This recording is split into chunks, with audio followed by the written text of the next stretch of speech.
Hey everybody, today we got a really cool interview here on WatchDotTV. I'm really excited to have the world famous, I'll say it, he won't, Marcus Sheridan. So Marcus, why don't you introduce yourself to everybody? Hey, thanks, CC. So I used to be a pool guy, and I still actually own a swimming pool company.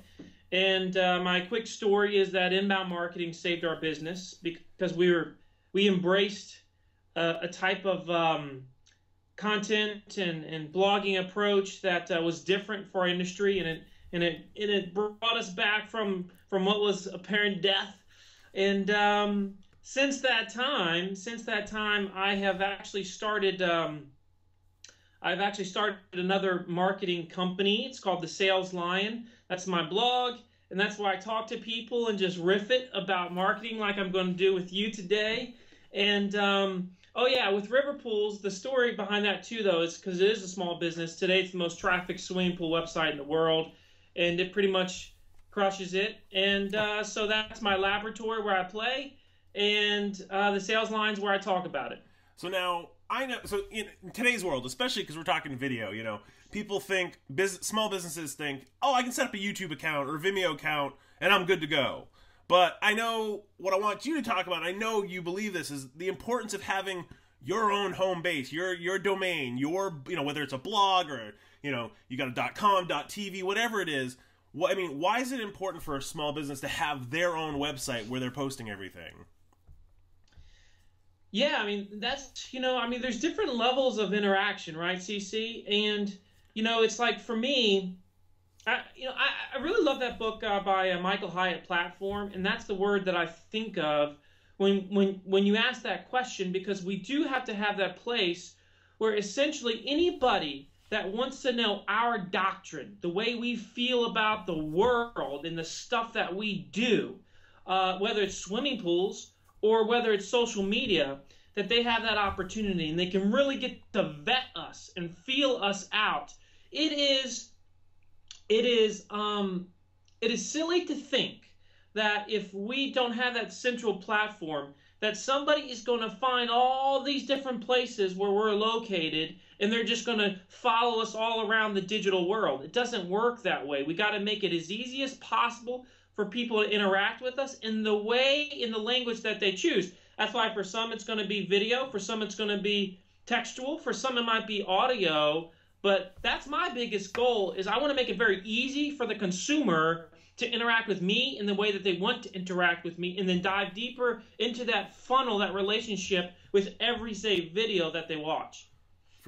Definitely. Now, where do you think? So I think you kind of answered this, but how do you tell a small business, the corner store or the mom and pop consultancy? How do you tell? How can they get started quickly using video? Here's the biggest problem. The way that we view video is, and I think it's the same thing that we view content. I think the rules with text and video for me, CC, are almost the same. The first one is, the golden rule is they ask for me. This is my golden rule for any type of content marketing, be it video, text, audio. They ask, you answer. That's our like moral obligation to the world when it comes to our stuff, our niche, right? And so if you've ever been asked a question, whether you're a baker and they say, like, how do you bake these cookies? Because they're so awesome, and I want to know how you put those little crinkles on top. That is an example of a question that needs to be shown to the world. You ain't giving away your secret sauce, because those that actually give it all away, those are the ones that stand out from the crowd today. It's a very different paradigm. The consumer of today loves the transparent business, be it small, be it medium, be it large. And so it's all about, if you've heard the question, you've got to answer it. The second component is, we can't just assume that people know what the heck it is we're talking about or how we do it. Or, for example, what is so obvious to the business owner is never obvious to the consumer, right? Just like that example of, how do you put those little flakes on the cookies? It's so obvious to the chef. It's like, dude, you just grab them out of the bag and you just sprinkle them and you're done, right? But that's not how the world sees it. They're like, wow, that's an amazing technique. I've never done that with my cookies before. Now I want cookies. Yeah. I know you're on East Coast time too, and I just had breakfast and now I'm starting to get a theme. I'm theming for a little bit of chocolate chip cookie action, my man. I know I might have to go get some. So what do you think? Do you see, I always hate this question. I hate when I get asked it, but I'm going to ask you anyways. Do you see any trends in online video, anything changing or evolving in the next year? Well, I mean, I think, well, there's a couple different types of trends. There's the trend of the person that produces video and how they go about it, right? Yep. And then there's the trend of video technology itself, so we have two different things going on. YouTube is evolving. They're allowing us to put call to actions in there and all these like choose your own adventure style after it finishes playing that stuff, which I really like. It's more interactive. It's cool. I think though, as far as the business side of things, the trend is similar to the internet. Is people are starting to get over themselves. And what I mean by that is one of the number one concerns people have with video is like, I just can't show my face out there. I can't imagine doing that. Well, here's what's funny to me, CC. We are hesitant to show our faces, but we're never hesitant to ask the customer for $5,000 or $10,000 or $50,000 when we're sitting in front of them. Listen, if you're going to ask somebody for their money and expect them to trust you, it is redonkulous if you think you can sit there and just hide behind some digital screen and nobody knows who you are other than a digit that is your name. We are past that point, way, way past that point.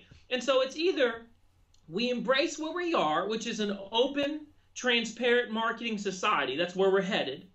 Or we can stay in the Stone Ages and try to hide in the dark room with the other guys in management around that circular table. That doesn't exist any longer, man. That ain't happening. That's Godfather. That's old.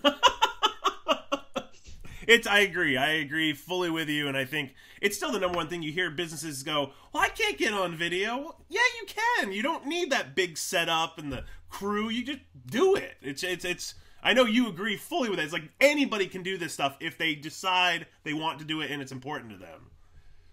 CC, that's what I love about you. Is there, and you've seen me rant about this a little bit lately, there is this odd trend going on that we've all got to be so freaking perfect in everything that we do.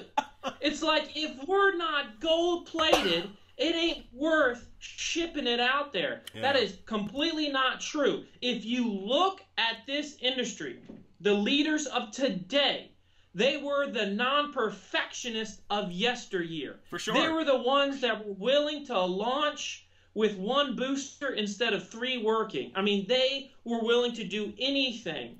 And that is applicable to the Fortune 5,000 or 500 as much it is to the mom and pop on the corner, the ones that are willing to mess up and go.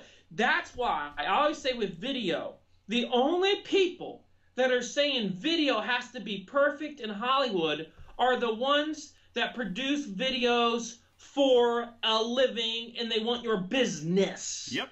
That's not very cool. I do believe that professional video is important with certain applications. But look at Google. Freaking Matt Cutts gets up there every Friday with a $5 camera and does his whiteboard stuff or whatever it is. And it's very effective and it gets a billion views. And nobody ever says, this is so cheaply made. I'm never going to watch this again. Yep. The first video I ever made, CC, dude, I had no idea. I read about YouTube one day, okay?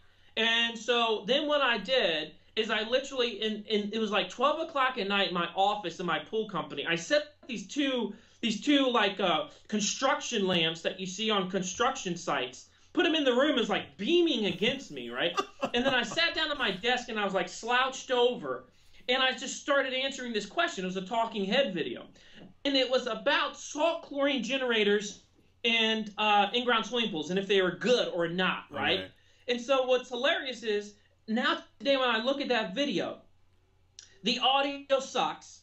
I look like, because of the lighting, CC, that I had just been pulled out of the bottom of a lake after 3 days.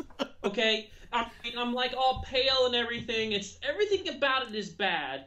And to this day, I think it has something like 40 or 50,000 views, and it has sold me stuff. Yeah. And although it's a train wreck of visual and audio proportions, it is a victory for me as a small business owner. And that was like why I leave it up there, because it's a victory. Yeah, and I think anybody can learn from that is it's more about what's being said on the video, what the content is of the video than what it looks like, what it sounds like, and honestly, sound is even more important than visual most of the times with video, because you can get past the video, but if you can't hear what they're being said, that's why I'm always like, don't freak out about the camera, but make sure your sound's good. That's exactly right, and this is a process. This is line upon line. I praise the person that is willing to stink today to be good tomorrow, to be great the next day. And that is, I think, the whole goal. And, it's funny, whenever I write an article about anything that has to do with it's okay to be imperfect as long as you're trying your best and you're going towards better, it's like everybody comes out the woodwork all of a sudden and says, oh gosh, thank you so much. I feel so much pressure in this industry when I read all this stuff. It just I feel like I'm just incapacitated to do anything. I'm like, we're killing ourselves. Yeah. We got to be careful as thought leaders, in this industry. And some people don't like that word, but it is what it is. When people read your stuff, that's just what it is, okay? Good or bad. We got to be careful. We got to be careful. We got to be motivating. We got to be instructive. We got to be great teachers. I agree. So, for that small business who's watching this and they're like, all right, Marcus got me ready to do it. What's your parting tip for them to get going with video? Okay, here's just one thing. I don't know if this is one thing I strongly believe about video. Do not be passive with the way that you use video for a sales tool. Let me give you an example of what I'm talking about. Sometimes we think the purpose of video is just to kind of sit there on the site. I see video's purpose as a means of pushing leads down that sales funnel if we leverage it the right way. So, for example, let's say somebody calls me up, my company. I don't sell pools anymore, but let's say they call my company up. They say, hey, we want you all out for a pool appointment. At that point in time, we're going to send them a couple videos. And CC, we actually tell them, you have to watch these videos before we come to your house, because it's going to show you the whole process of before, during, and after. Cool. Every question you have about what it's going to look and feel like, we're going to answer in this. That way, we're not answering it when we're sitting at your kitchen table. We're answering it now. This is a process. I call it assignment selling. Assignment selling, we should use our textual content, and we should use our video content to make sure people are well informed by the point that we have that first face-to-face meeting. Whether it's a meeting like in a B2B sense or a B2C sense, it's the same principle of getting them prepared and laying a foundation by which they are closer to making a decision, and ultimately we're able to earn their business that way. So the parting tip here is, for the love of Pete, if you have video, force it at your people. Don't be passive and hope they watch it. Send it to them in the emails, and if you're going to meet with them on a sales appointment, please say, I need you to watch this because it's going to make our appointment much better when we meet. Great tip. Great tip. Well, Marcus, thank you for joining us today. Where can people find you online? Well, you can find me at the SalesLion.com, LION.com, and I would love to see you. As always, I got a free ebook on there, and I do have a podcast as well. It's called Mad Marketing with the Sales Line. It's a lot of fun. So thank you so much, CC. I wish we could have done this for like 2 hours. You and me, man. We need to give a seminar or something one day. The two jolly guys up on stage riffing it away. I would love that, man. I would love that. That would be awesome. I think that would be a lot of fun. Let's try to make that happen. And thank you guys for watching today here on WatchDotTV. If you've been inspired to start doing video, there's tons of how-tos in the how-to sections and other great stuff, so keep checking out here on WatchDotTV.